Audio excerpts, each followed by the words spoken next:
एक तरफ चिराग पासवान हैं, जिनकी पार्टी के सांसद अरुण भारती ने ऐलान कर दिया कि हम तकरीबन 40 सीटें तो चाहते हैं।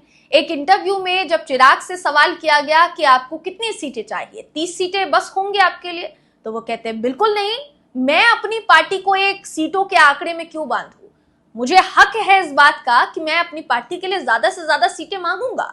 ये बात चिराग पासवान ने कही। अब एक तरफ जहां चिराग ने मोर्चा खोला है, दूसरी तरफ एनडीए पर जीतन राम मांझी भारी पड़ रहे हैं।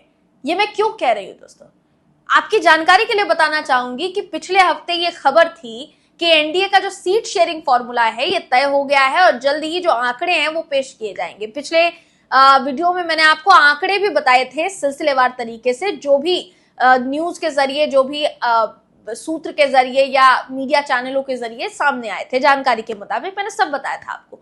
लेकिन अब पता चल रहा है कि अभी भी सस्पेंस बरकरार है, और ये सस्पेंस बढ़ाने वाले कौन है, असल में रोड़ा अटकाने वाले कौन है। जिस तरीके से बयानबाजी हो रही है चिराग और मांझी की तरफ से, लग तो ऐसा ही रहा है दोस्तों कि यही दो दल हैं जिन्होंने एनडीए की मुश्किलें जो है वो बढ़ा दी है। इस खबर में मैं आपको बताऊंगी कि जीतन राम मांझी ने अब क्या कह दिया है। नमस्कार, मेरा नाम है जयंती झा और आप देख रहे हैं भारत वॉइस। जीतन राम मांझी ने कहा है कि हमें कम से कम 20 सीटें तो मिलनी ही चाहिए, जबकि जो आंकड़ा सामने आया है एनडीए के सीट शेयरिंग फॉर्मूले का, हालांकि अभी तक मुहर लगी नहीं है, कोई भी भारतीय जनता पार्टी का नेता जो है औपचारिक तौर पर ऐलान नहीं कर चुका अभी तक, लेकिन फिर भी इसको फाइनल सीट शेयरिंग फॉर्मूला माना जा रहा था, जो मैंने आपको बीते दिनों बताया था। आंकड़े आगे भी बताऊंगी फिर से। लेकिन जीतन राम मांझी का कहना है कि 20 सीटें हमें मिलनी चाहिए और हम किसी के सामने झुकेंगे नहीं, ये मांझी का बयान है। ये भी उन्होंने कहा कि अगर हमारी पार्टी के 40 विधायक बनते हैं तो सरकार पर दबाव बनाया जा सकता है, ये जीतन राम मांझी कहते हुए नजर आए। अब दोनों बयान क्या है, एग्जैक्ट वर्ड्स में आपको जरा बता देते हैं। आपकी स्क्रीन पर सबसे पहले तो मैं आपको एनडीटीवी की खबर दिखा रही हूं दोस्तों। ये कहती है खबर कि चुनाव से पहले सियासी माहौल जो है वो गर्माता चला जा रहा है, और बताया ये जा रहा है कि भागलपुर में एक आयोजित किया गया था कार्यक्रम, और इसमें हिंदुस्तानी आवाम मोर्चा इस चुनाव में 20 सीटों पर अपने उम्मीदवार उतारने की योजना बना रही है। इसलिए जीतन राम मांझी ने अपने कार्यकर्ताओं से बातचीत की है। ये भी कहा गया है, देखिए उनकी तरफ से जब पत्रकारों ने उनसे सवाल किया तो मांझी ने कहा कि उनकी पार्टी 20 सीटों पर चुनाव लड़ने की योजना बना रही है। साथ ही ये भी उन्होंने कहा कि वो किसी के सामने झुकने वाले नहीं है।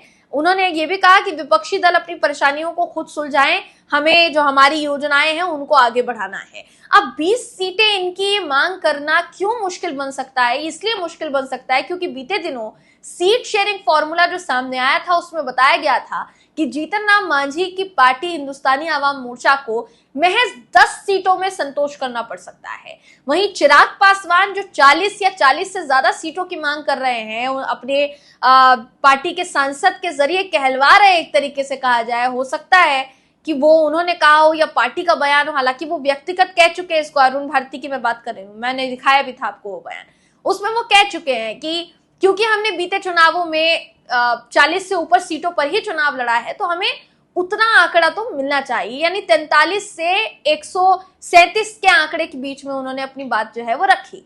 एक तरफ चिराग पासवान 40 से ऊपर सीट पर अड़े हुए हैं, दूसरी तरफ जीतन राम मांझी हो गए हैं, वो बोल रहे हैं कि 20 सीटें तो हमको कम से कम चाहिए। चिराग पासवान को एनडीए की सीट शेयरिंग फॉर्मूले के मुताबिक 20 से ज्यादा सीटें नहीं मिलेंगी। दूसरी तरफ बात की जाए जीतन राम मांझी की तो एनडीए के सीट शेयरिंग फॉर्मूले के मुताबिक उनको 10 से ज्यादा सीटें नहीं मिलेंगी। ये मैं क्यों बता रही हूं, ये इसलिए बता रही हूं क्योंकि बीते दिनों मीडिया रिपोर्ट्स में जो आंकड़े सामने आए दोस्तों, अगर उन आंकड़ों पर गौर फरमाया जाएगा तो यही सामने आ रहा है कि भाई दोनों ही पार्टियों को मन मुताबिक सीटें तो नहीं मिलने वाली है। तो क्या जितनी सीटें एनडीए देगा उतने में संतोष दोनों पार्टियां कर लेंगी, क्योंकि तेवर दोनों के ही बहुत ही गर्म नजर आ रहे हैं, नरम तो बिल्कुल नहीं है।